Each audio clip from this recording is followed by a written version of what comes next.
Hello guys, I hope wherever you're watching us from, you're having a great time. This is AfriPost and welcome to today's video.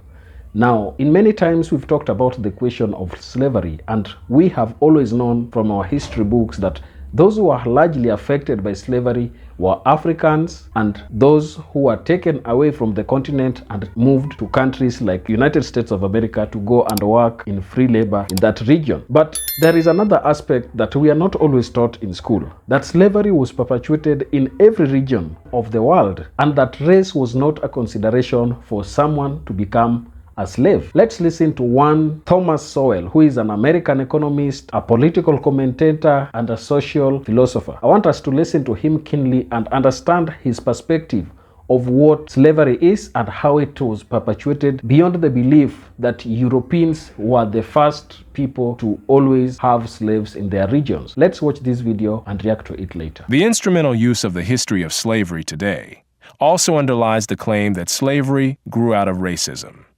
For most of its long history, which includes most of the history of the human race, slavery was largely not the enslavement of racially different people, for the simple reason that only in recent centuries has either the technology or the wealth existed to go to another continent to get slaves and transport them en masse across an ocean.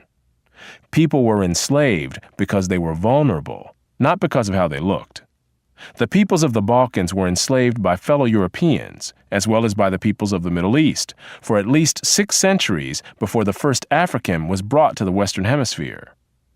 Before the modern era, by and large, Europeans enslaved other Europeans, Asians enslaved other Asians, Africans enslaved other Africans, and the indigenous peoples of the Western Hemisphere enslaved other indigenous peoples of the Western Hemisphere. Slavery was not based on race, much less on theories about race. Only relatively late in history did enslavement across racial lines occur on such a scale as to promote an ideology of racism that outlasted the institution of slavery itself. Wherever a separate people were enslaved, they were disdained or despised, whether they were different by country, religion, caste, race, or tribe. In East Africa, the Maasai were feared slave raiders, and other African tribes, either alone or in conjunction with Arabs, enslaved their more vulnerable neighbors. As late as 1891, it was reported that Manyuema slavers had demoralized surrounding tribes, destroying crops, and famine reigned everywhere. Even in the early 20th century, Abyssinians were still raiding other Africans and carrying off slaves. It was 1922 before the British had gained sufficient control in Tanganyika to stamp out slavery there. Arabs were the leading slave raiders in East Africa, ranging over an area larger than all of Europe. The total number of slaves exported from East Africa during the 19th century has been estimated to be at least 2 million. The form in which the story of slavery has reached most people today has been along the lines of the best-selling book and widely watched television miniseries Roots by Alex Haley. Challenged on the historical accuracy of Roots, Haley said, "I tried to give my people a myth to live by." This instrumental use of history, or purported history, is open to the same objections as other instrumental myth-making. Despite the impression created by Roots, during the era of the massive slave trade from West Africa, a white man was more likely to catch malaria in Africa than to catch slaves himself. The average life expectancy of a white man in the interior of sub-Saharan Africa at that time was less than 1 year. By and large, men from Europe or the Western Hemisphere came to the coasts of Africa, bought their slaves, and left as soon as possible. Even so, the death rates among the white crews of the ships carrying slaves to the Western Hemisphere were as high as the death rates among the slaves themselves.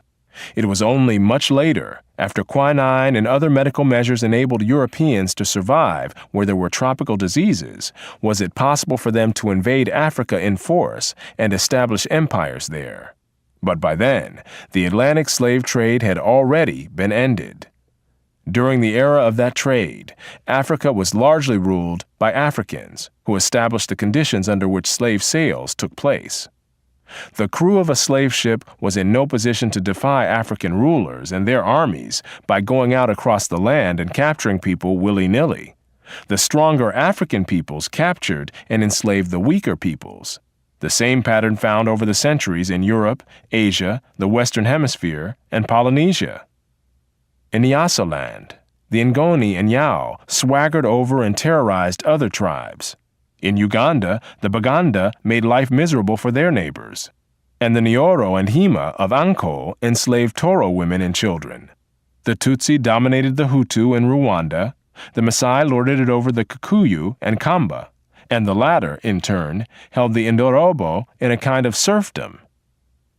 It was precisely the fact that Europeans, except for the Portuguese, seldom participated in the raids that captured and enslaved Africans that enabled most people in Europe and the Americas to remain oblivious to the traumatic experience that this was, with some Africans committing suicide to avoid capture and wives being whipped as they tried to cling to their husbands or children.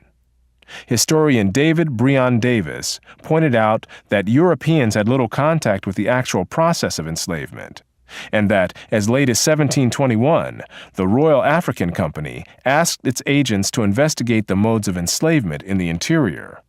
Europeans typically saw only the end results, enslaved people being offered for sale on the coast. It was much the same story in the Ottoman Empire, where those who bought slaves had no idea what these slaves had been through before.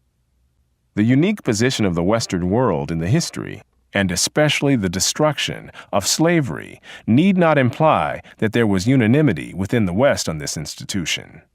In addition to whites who defended the enslavement of Africans on racial grounds, or who opposed general emancipation on social grounds, there were many whites, and even blacks, who defended slavery as a matter of self-interest as slave owners.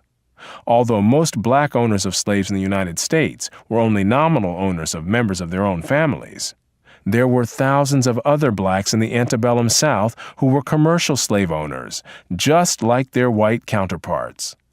An estimated 1/3 of the free persons of color in New Orleans were slave owners, and thousands of these slave owners volunteered to fight for the Confederacy during the Civil War. Black slave owners were even more common in the Caribbean. In short, there were many defenders of slavery in the West, even in the 19th century. And outside the West, slavery was too widely accepted to require defense. No other nation ended slavery in the same way as the United States did, and few ended it after so short a struggle, as history is measured. How and why did slavery end in most of the world? There were two major processes.